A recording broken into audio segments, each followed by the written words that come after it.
सच्चे संतों के मिलने से हमारा निश्चित परमार्थ मार्ग पुष्ट होता है और आवागमन से हम मुक्त होते हैं। पर यदि हमें सच्चे संत ना मिले तो क्या उपाय है कि हमारा मार्ग पुष्ट हो? तो कह रहे भक्त नामावली, संतों की नामावली का गायन करें। जैसे अपने यहाँ नामावली का गायन होता है, इससे संतों की कृपा प्राप्त होती है। सिद्ध संतों का स्मरण, उनका नाम, हरि को निज यसते अधिक भक्तन यस पर प्यार, याते ये माला रची करि ध्रुव कंठ सिंगार। भक्तन की नामावली जो करी है चितलाए, ताके भक्ति बढ़े घनी अरु हरि होए सहाय।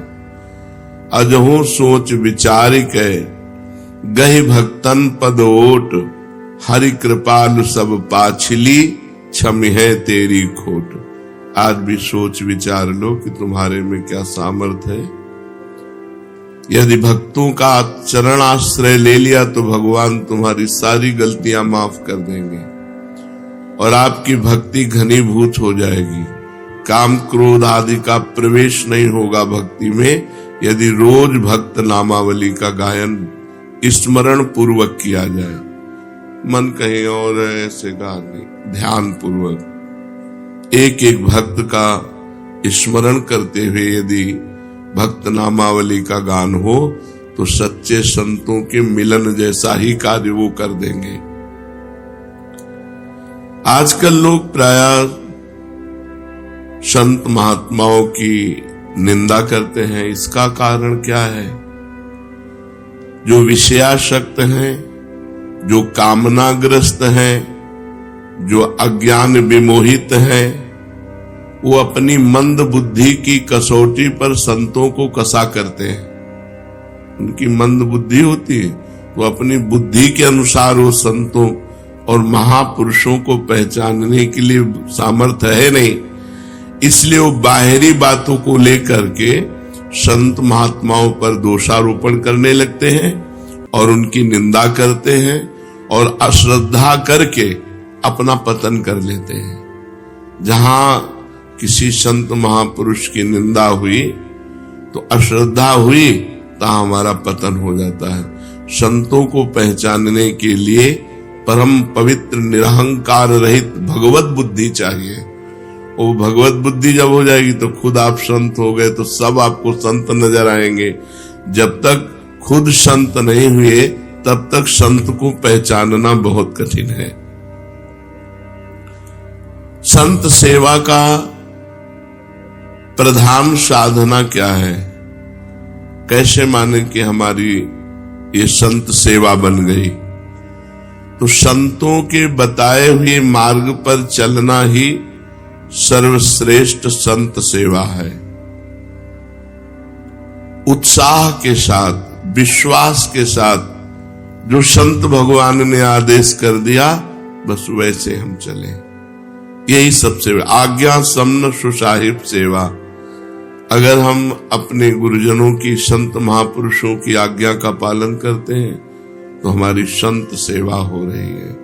अब वो आज्ञा वो जो दे दें, आप सोहनी लगाओ, आप पोछा लगाओ, आप आरती करो, आप पाठ करो, आप नाम जप करो, आप अमुक, जो प्रभु आज्ञा जेहि का जस आही, सो तेहि भांति रहे सुख लाई। स्वामी की जैसी आज्ञा हो उसमें ननुनच न करते हुए उनकी आज्ञा का पालन करने से ही भगवत प्राप्ति हो जाएगी, संत सेवा बन जाएगी।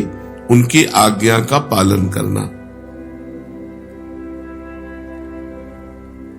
संत महापुरुषों के विचारों, उनके भावों, उनके उपदेशों को समझना चाहिए और उसी का पालन करना चाहिए।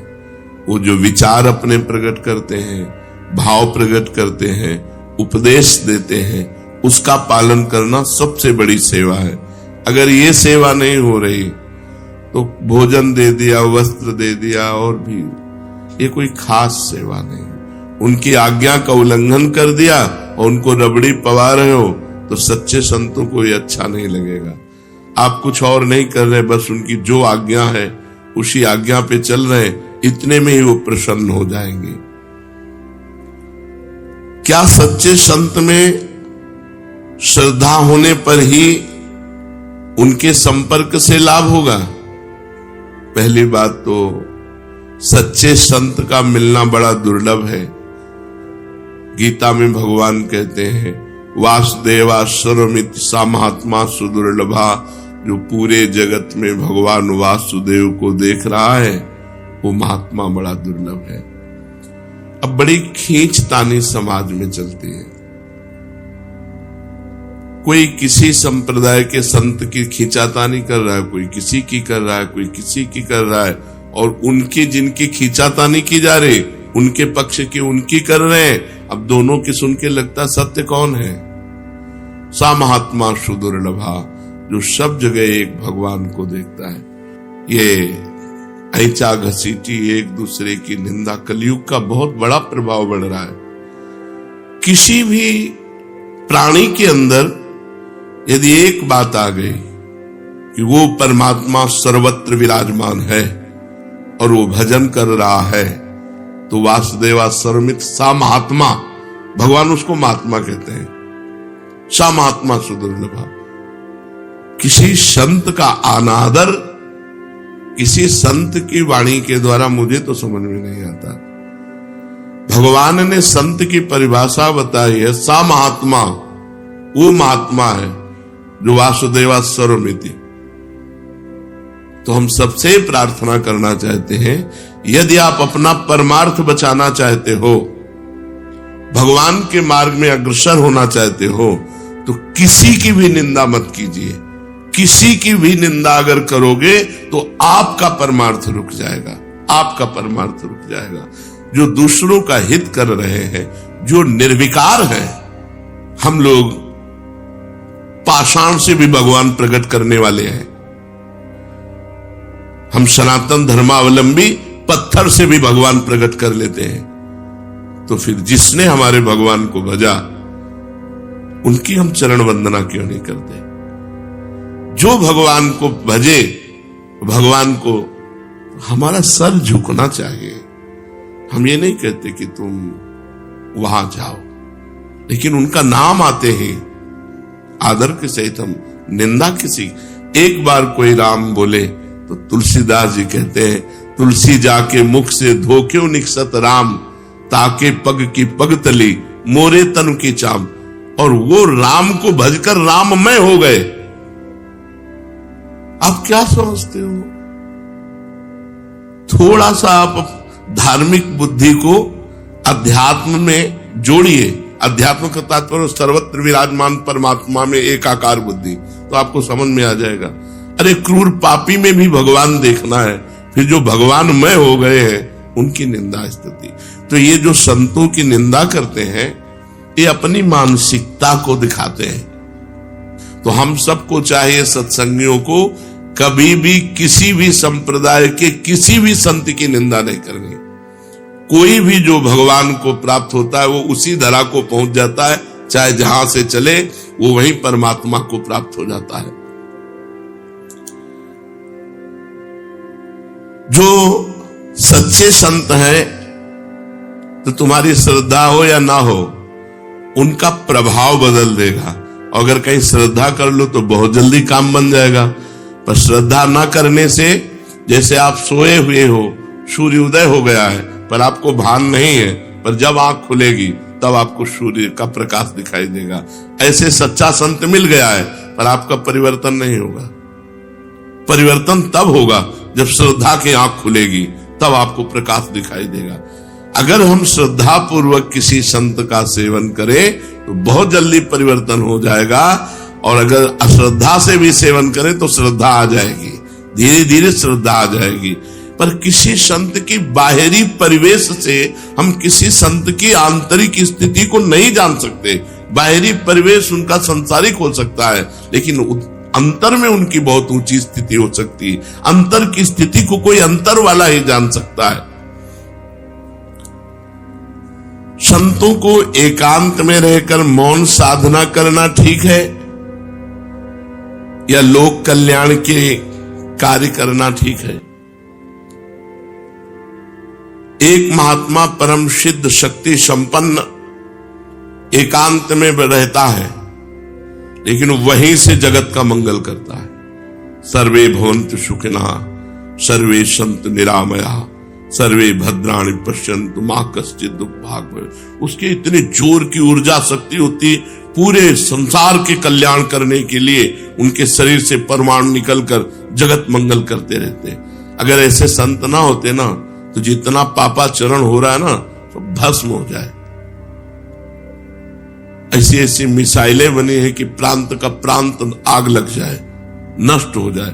2500 किलोमीटर दूर तक मार करने वाली, अब जरा सा बुद्धि खराब हो जाए तो प्रांत का प्रांत नष्ट हो जाए। और होंगे, अभी भजन हो रहा है, अभी भगवत शांति का प्रचार प्रकाश संतों से हो रहा है।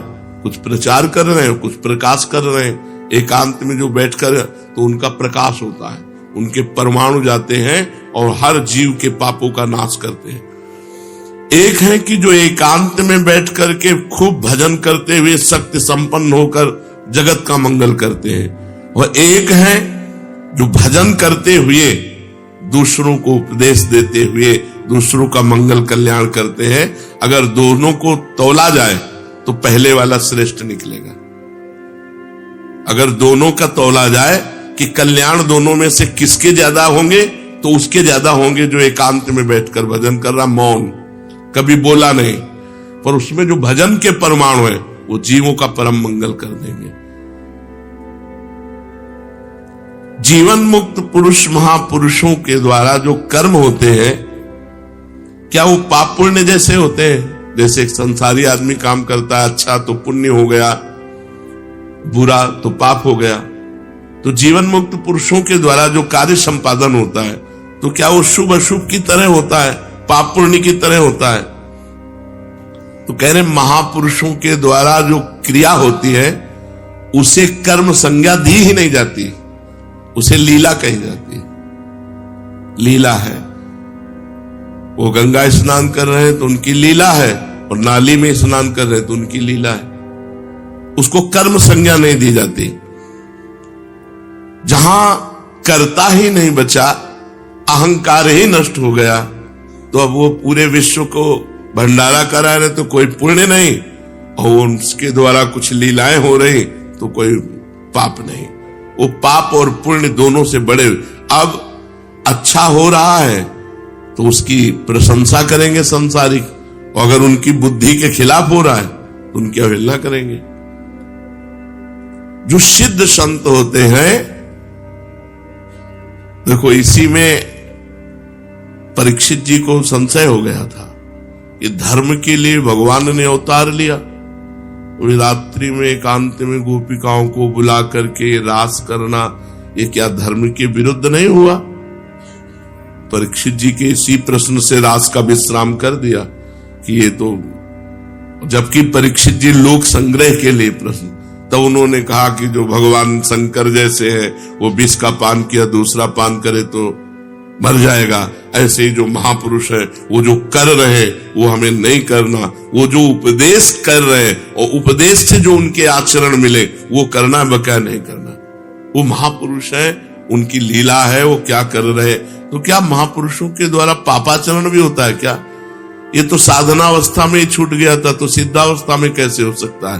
तुम्हारी मति गति के परे की लीला हो सकती है। जैसे ब्रज के भक्तों में पढ़ना, ग्वारिया बाबा, तो एक बंगाल से परिवार आया था और उनके साथ 18-20 वर्ष की लड़की थी, और 70 वर्ष के बाबा होंगे, साफा बांधे रहते तो राजा महाराजा की तरह। देगा बोले यार की मर्जी हो गई, अब इससे ब्याह करेंगे। उनके पिता ने कहा कैसी बात करते हो? उनका ना अब तो ब्याह करेंगे। अब वो इतनी जोर से आवाजें होने लगी कि भीड़ लग गई। क्या हुआ क्या हुआ? बाबा ने कहा इस लड़की से ब्याह करेंगे। उनका हम ऐसे कैसे कर देंगे इनके साथ? बोले नहीं ब्याह करेंगे। झगड़ा शुरू हो गया। पिता ने कहा वो पिंड बचाना मुश्किल हो गया। बाबा ने कहा अगर ब्याह नहीं करोगे तो चिता लगाकर भस्म हो जाऊंगा। उसने कहा तुम मर भले जाओ, हमारा क्या बिगड़ रहा है, हम ब्याह नहीं करेंगे, तुम ऐसा थोड़ी अपनी बेटी का ब्याह कर देंगे। बाबा ने चिता लगा ली। ब्रजवासियों ने कहा हाथ जोड़ के कहता हूं तुम हां कह दो, अगर ब्याह कर लेंगे तो जो कहोगे वो हम हार जाएंगे, बिल्कुल नहीं होगा ब्याह, तुम हां केवल कह दो। उसको बहुत समझाया, बंगाल से आया था, तो उसने कहा बाबा ब्याह कर लो, हम राजी हो गए। बोले अच्छा चलो चिता में नहीं बैठेंगे। यार की मर्जी नहीं है, नहीं ब्याह नहीं करेंगे, और चल दिए। अब आप बताओ क्या सोचोगे आप? तो सिद्ध पुरुषों की कुछ ऐसी लीलाएं होती हैं जिनको समझ पाना बहुत कठिन होता है, बहुत कठिन होता है। हम तो बस उनके चरणों में नमस्कार करें कि उनके प्रति कहीं अपराध न बन जाए। तो संतों की कुछ ऐसी क्रियाएं होती हैं जो हमारी मानवीय धरा से ऊपर होती है, वो बालवत होती है, बिल्कुल निष्पाप होती है, निष्कलंक होती है। ऐसा नहीं है कि कहीं पाप कर्म बन जाए, पर उनकी क्रियाएं ऐसी होती है जो करता नहीं है, वो भगवान की एक वृत्ति जैसी उदय होती है। वो हमने देखा है।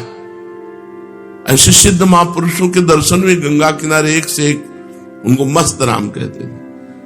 कोई उनसे चारा कटवा रहा है, कोई उनसे पिसना पिसवा रहा है, कोई मसाला पिसवा रहा है। तो एक बहुत पढ़ी लिखी प्रवीण थी, उसने देखा कि ब्रह्मबोध संपन्न महापुरुष है। वो मतलब कपड़ा लत्ता भी धो देते थे। बाबा मस्तराम कपड़ा, बच्चों जैसा उनका स्वभाव। वो मिले तो आप ऐसा लगेगा कि हजारों बार मिल चुके हैं। इतने परमाणु प्रेम के, इतने गले लग क्या है, और गुरु भाई आप कैसे, ऐसे तो लगता है हमें जानते हैं क्या। और उनका व्यवहार ही ऐसा था, वो भगवत स्वरूप। तो उसने फिर उनके सामने कार्य रखा कि ऐसे संत से यदि संतान उत्पन्न हो तो जगत पूज्य। तो उन्होंने कहा कि देवी मस्त राम की मस्ती एक सीमा तक रहती है, चल रही। वो समझ रहे थे कि बावरे हैं, तो उनका देवी मस्त राम की मस्ती एक सीमा तक रहती है, और घर के बाहर निकल गए। उन्होंने खुद संतों से अपनी बात बताई। तो कुछ संत ऐसे होते हैं जो सीमा से ऊपर होते हैं, हमारी बौद्धिक धरा से। हमें किसी की निंदा नहीं करनी। संतों के कहा जाता है चरण स्पर्श से ज्यादा पावर मिलता है। अगर चरण स्पर्श न करावे तो उनकी चरण रज ले ले, नहीं कोरी भावुकता नहीं। संतों के शरीर से भागवतिक परमाणु निकलते हैं, क्योंकि हर समय भजन में रहते हैं। तो हाथों की अंगुलियों के पूर्वों में आगे, और चरण तलवे में, और चरण के अंगूठे अंगुलियों में, यहां से विशेष ऊर्जा शक्ति निकलती है उनकी भजन की। इसीलिए विद्युत परमाणु जैसा काम करती चरण रज, बिजली जैसा काम, क्योंकि तलवे में और चरण के अंगूठे में वो स्पर्श हुई चरण रज विशेष। पैर छूने से लाखों गुना लाभ चरण रज से मिलेगा। उनकी चरण का चिन्ह बना। चल रहे हैं आगे, कहीं ऐसा सौभाग्य हो कि पानी है, मजा के गए, चरणामृत सीधे मिल रहा है। चरणामृत अपने तो बहुत सौभाग्य कई बार ऐसे मिले हैं। पैर के अंगूठे में सबसे ज्यादा परमाणु होते हैं संतों के। अतः जहां जहां संतों के चरण स्पर्श होते हैं, वहां वहां की रज पूरे शरीर के विद्युत को उस रज में, उनके शरीर में जो ऊर्जा शक्ति भजन की, वो उस रज में। इसलिए उस रज का, और यहां वृंदावन की रज तो महारानी जी की चरण रज है। सद्यो वसीकरण चूर्ण मनंत शक्तिम तम राधिका चरण रेणु मनुस्मरामि। रोज चरण वंदना वृंदावन की करके और रज लगावे, बहुत लाभ प्राप्त होगा। जो रोज रज का सेवन करता है उसके अंदर भागवतिक परमाणुओं का समावेश हो जाता है और वो परम पवित्र हो जाता है। ऐसा कोई तीर्थ से भी पवित्रता नहीं मिलेगी जैसा भक्तों की चरण रज से। भगवत दर्शन का सर्वोत्तम उपाय क्या है? भगवान के दर्शन करने का सर्वोत्तम उपाय क्या है? भगवत दर्शन का सरल और सर्वोत्तम उपाय दिन रात उनके नाम का जप करो और एकांत में रो, भगवान मिल जाओ। दिन रात नाम जप करो और भगवान के रुदु सुश्वरम राजन कृष्ण दर्शन लालसा, बिन रोए किन पाइया प्रेम प्यारा बिन। लाडली जी ने राधा माधव चिंतन में लिखा हुआ है कि एक गोपी ने पूछा श्री कृष्ण प्राप्ति का उपाय किशोरी जी क्या है? तो किशोरी जी ने कहा हमने तो केवल आंसुओं को ही समझा है, केवल आंसुओं को ही समझा है प्रीतम की प्राप्ति का उपाय। जो रो रो करके नाम जप करता है, पुकारता है, रोता है, भगवान उसको दर्शन देते हैं। दूसरे नंबर की बात है कि तुम दर्शन के लिए व्याकुल कितना हो। जब तुम्हें न खान पान अच्छा लगे, न सोना अच्छा लगे, कुछ अच्छा ही न लगे, इतनी व्याकुलता की जीना भी अच्छा नहीं लग रहा। ये जब मृत्यु प्रिय लगने लगे और जीना प्रिय लगने लगे, इतना विरह हृदय में आ जाए, इतनी व्याकुलता हृदय में आ जाए, उसी समय भगवान दर्शन दे देते हैं। पर पहला उपाय दूसरे उपाय की अपेक्षा ठीक है कि हमारे अंदर विरह भी नहीं है, व्याकुलता भी नहीं, जलन भी नहीं है, पर हम रात दिन नाम जप करते तो अपने आप भगवान आकर दर्शन देंगे, पक्का। ना चाहो तो भी आके मिल जाएंगे। देखो मार्कंडेय जी भजन कर रहे हैं, चाह नहीं थी भगवान शंकर और पार्वती जी की, पढ़ के देख लो भागवत में, अपने आप आकर के दर्शन दिए। नर नारायण भगवान दर्शन दिए, सब दर्शन दे देंगे, खूब भजन करो। कहते हैं कलयुग में भगवान के दर्शन नहीं हो सकते, कलयुग है, इसमें साक्षात भगवान के दर्शन नहीं हो सकते। मेरा दृढ़ विश्वास है कि इस युग में भगवान के दर्शन पहले युगों से सरलता से होते हैं। 10,000 वर्ष एक पैर के अंगूठे के बल खड़े होकर दोनों हाथ उठा के, जो हम लोग 1 मिनट नहीं कर सकते, पैर के अंगूठे के बल खड़े होके दोनों हाथ उठा 1 मिनट नहीं कर सकते, वो 10,000 वर्ष मंत्र जपते हुए तब कहीं करदम जी को भगवान का दर्शन हुआ था। यहां 10,000 वर्ष है ही नहीं जिंदगी में, 70-80 वर्ष के खेल है हमारा। इसमें अगर हम निरंतर नाम जप कर लें तो बिना किसी तपस्या के भगवान के दर्शन हो जाएंगे। कह रहे मेरा विश्वास है कि इस कलयुग में भगवान के दर्शन बहुत सरल हैं, सहज हैं, पहले युगों से भी। अन्य युगों के महापुरुष चाहते हैं कि कलयुग में मेरा जन्म हो जाए, थोड़े प्रयास से भगवान के दर्शन, रात दिन नाम, थोड़ा प्रयास, अब 10,000 वर्ष वाला प्रयास, और 80 साल के हैं, 80 में 20-30 वर्ष तो सोने के रख लो, क्योंकि अधिकतर बाल्यावस्था ऐसी चली गई। अब जवानी में अगर होश आ जाए और नाम जप कर ले तो इसी से भगवत प्राप्ति हो जाएगी। ऐसा रोज आने लगता है कि आज भगवान मिलेंगे, आज भगवान मिलेंगे। जब भजन परिपूर्ण होने लगता है, भगवान को मिलना होता है, तो हृदय से लगता है आज भगवान मिलेंगे, आज भगवान, आज तो पक्का मिलेंगे। भगवान मिल जाते हैं, भगवान फिर कोई न कोई रूप रख करके आते हैं और वो अनुभव कराते हैं, मैं हूं, देखो मैं हूं। अपने को तो अन्य रूपों की बात क्या, साक्षात रूप में भगवान शंकर काशी के घाटों में आए, पर ये बस था भूख प्यास सहते हुए, आज भगवान मिलेंगे, आज भगवान मिलेंगे, आज पक्का मिलेंगे। दोपहर की तपती हुई भूमि, जो पूरे घाटों में कोई व्यक्ति न दिखाई दे, नंगे पैर हाथ में त्रिशूल लिए हुए, जटाओं का सारे दौड़ पड़े, साष्टांग दंडवत। अब उस आनंद का क्या वर्णन, बस उन्होंने भी 1 उंगली उठाई थी, बस हमने सत्संग में पीछे भी बताया, 1 उंगली उठाई थी, बोले कुछ नहीं थे। वो एक है, बस एक है, अनेक कोई नहीं, अन्य कोई नहीं। जो किसी की निंदा करता है वो अभी अज्ञानी है, अन्य की निंदा नहीं।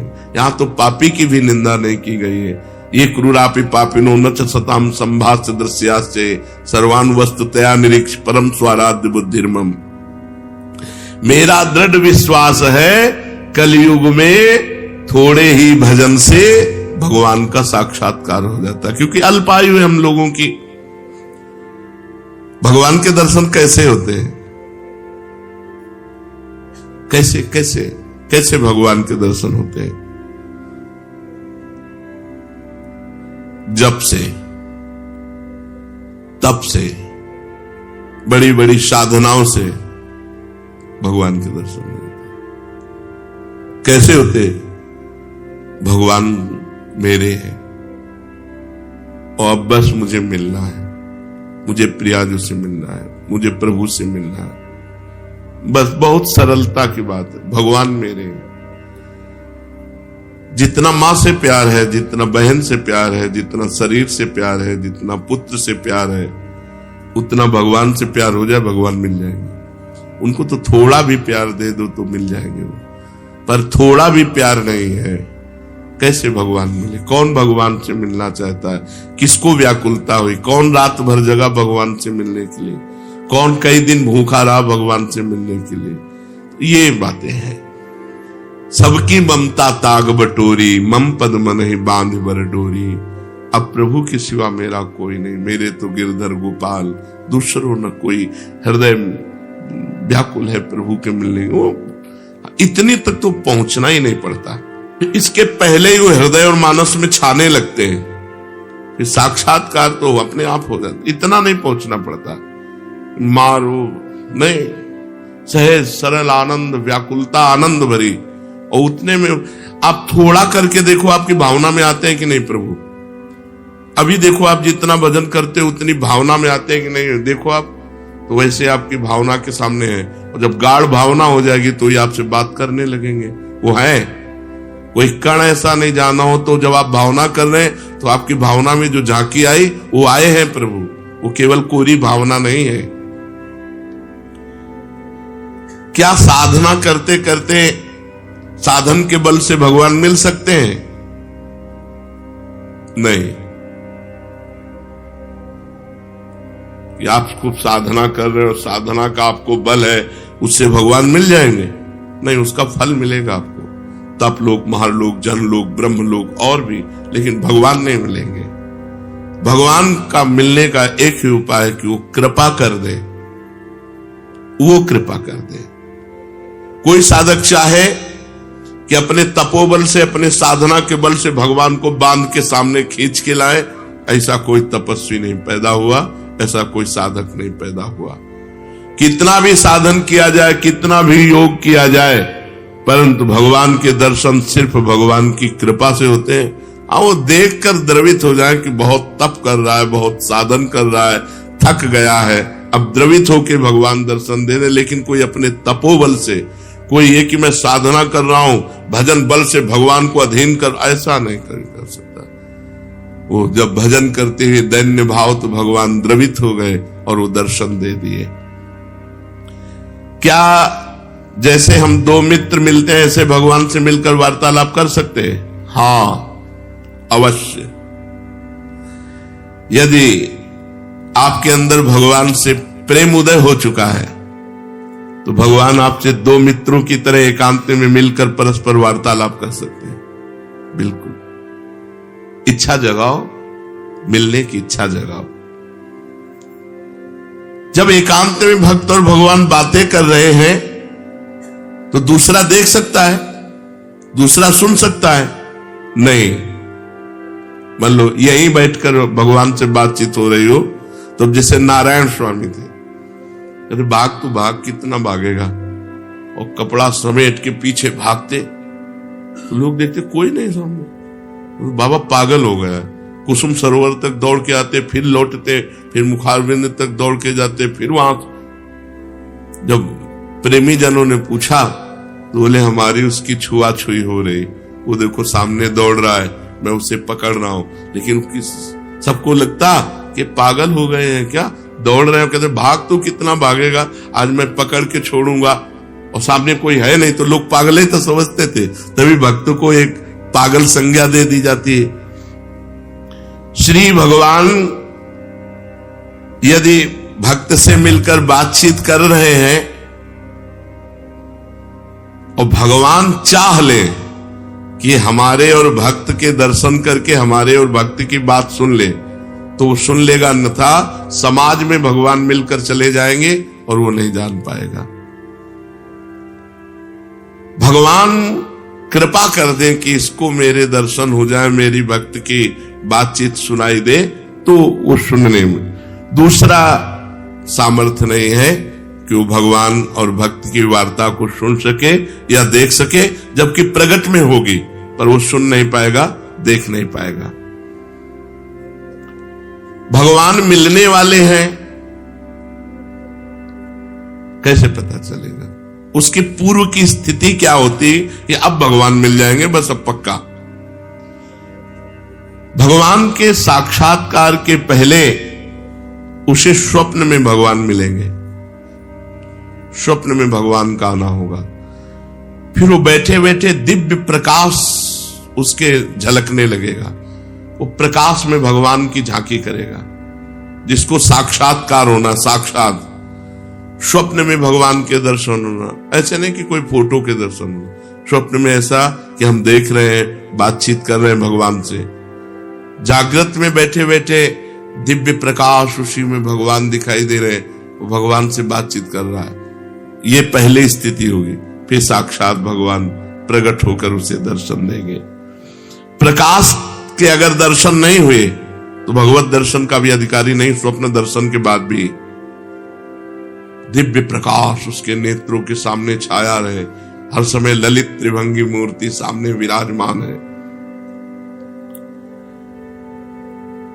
भगवान की दिव्यता को सहन करने के लिए वो प्रकाश दर्शन आवश्यक है, इसलिए पहले भगवान प्रकाश दर्शन देते हैं। स्वप्न दर्शन, स्वप्न दर्शन ऐसे नहीं कि कोई चित्रपट के दर्शन किए या तीर्थ स्थान के दर्शन किए या कोई श्री विग्रह के आप मान लिए भगवत दर्शन, नहीं, साक्षात जैसा, जागृत जैसा स्वप्न में दर्शन। फिर जागृत अवस्था में प्रकाश, दिव्य तेजो पुंज में भगवान का भाव, क्योंकि भगवान के दर्शन की दिव्यता को सहने की सामर्थ्य आनी चाहिए, नहीं तो वो तेज सहन नहीं कर पाएगा। उसको ऐसा धक्का लगेगा कि एक साथ जैसे बड़ा पावर बिजली का करंट, तो मर जाएगा। ऐसे एक साथ धक्का लगेगा उसके हृदय में, झेल नहीं पाएगा।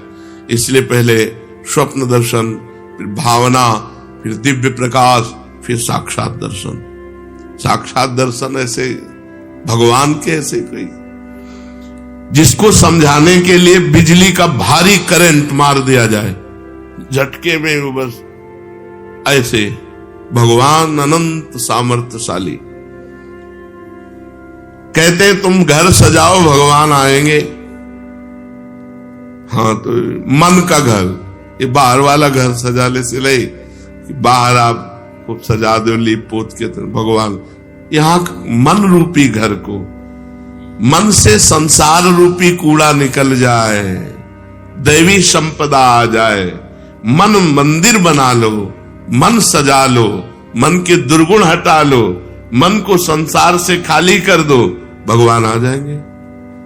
मन रूपी घर को सजाना।